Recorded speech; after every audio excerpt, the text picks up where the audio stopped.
Lionel Messi. কল্পনা করুন, কোটি কোটি মানুষের স্বপ্ন আর একটা গোটা জাতির ৩৬ বছরের অপেক্ষা, আর ফুটবল ইতিহাসের সবচেয়ে বড় এক বিতর্ক।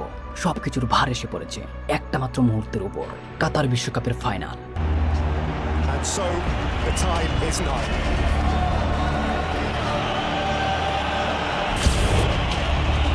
একদিকে কিলিয়ান এমবাপ্পের মতো ভয়ঙ্কর গতির টকবগে যুবক, Kylian Mbappe proud. আর অন্যদিকে ক্যারিয়ারের গুধলি লগ্নে দাঁড়িয়ে থাকা এক জাদুকর, Lionel Messi stares up at his final peak. যার শোকেসে ক্লাবের হয়ে জেতা এমন কোনো ট্রফি নেই যা তিনি জিতেননি, কিন্তু দেশের হয়ে একটা বিশ্বকাপ, সেটাই যেন ছিল তার কাছে এক অধরা স্বপ্ন।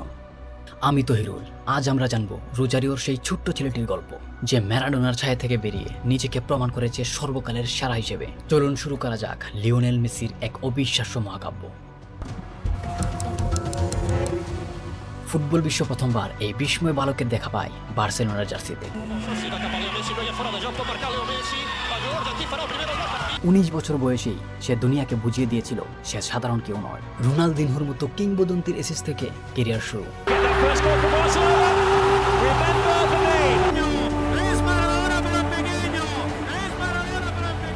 এরপর শুধু ইতিহাস গড়ার পালা।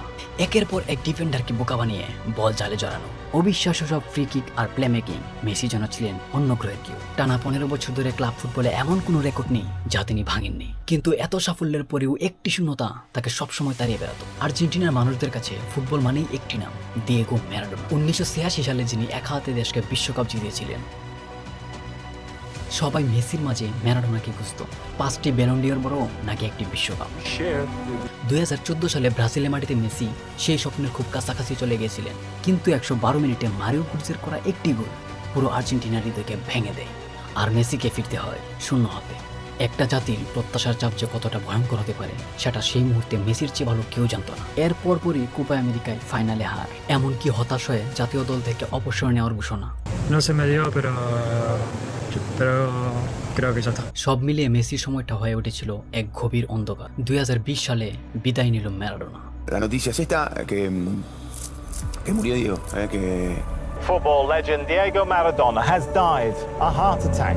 অনেকেই ভেবেছিল ম্যারাডোনার সেই বিশ্বকাপ জয়ের ছায়াতেই বন্দী থাকতে হবে মেসিকে। তারপর এলো 2022 কাতার বিশ্বকাপ। সবার জানা এটাই জাদুকরের শেষ সুযোগ, কিন্তু শুরুতেই মহাবিপর্যয়। ফিফা র্যাঙ্কিং এর অনেক নিচে থাকা সৌদি আরবের কাছে হেরে বসলো Argentina.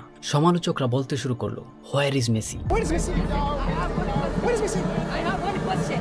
Ask all the 88,000. Where is Messi? কিন্তু তারা ভুলে গিয়েছিল খাদের কিনারা থেকে ফিরে আসার নামই তো চ্যাম্পিয়ন। মেক্সিকোর সাথে বাঁচা মারার ম্যাচে মেসির জাদুকরী গোল, আর সেখান থেকেই শুরু হলো এক অবিশ্বাস্য কামব্যাকের গল্প। 18 ডিসেম্বর দোহা, ফুটবল ইতিহাসের সবচেয়ে শ্বাসরুদ্ধকর ফাইনাল। প্রথমার্ধেই 2 গোল দিয়ে যখন আর্জেন্টিনা জয়ের প্রহর গুনছে, তখনই দৃশ্যপটে Find something. Find Kolo Muani. And Kolo Muani has gone into the box. He's got a penalty. মাত্র 97 সেকেন্ডের ব্যবধানে 2 গোল করে ম্যাচকে সমতায় ফেরালো ফ্রান্স।